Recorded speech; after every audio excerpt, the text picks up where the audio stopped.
વિશ્વાસથી મોટું કોઈ તપ નથી, વિશ્વાસથી મોટું કોઈ બળ નથી, વિશ્વાસથી મોટું કોઈ દાન નથી.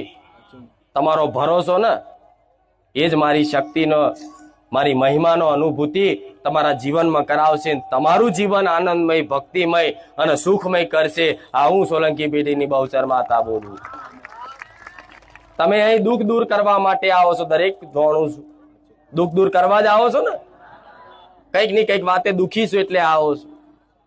તો તમારા તમામના દુઃખ દૂર થાય, તમામ સુખી થાય, મારી તો એવી જ આશા હોય. કેમ કે હું માં છું, મારી અંદર કરુણા છે, મારી અંદર દયા છે, મારી અંદર મમતા છે. મારો તો મારા ભક્તોને હું આલું એટલું ઓછું પડે. હું એવી સોલંકી પેઢીની બહુચર માતા છું. મને તો મારા ભાવિક ભક્તો રામનું નામ લેતા લેતા, રામ માળી કરતા કરતા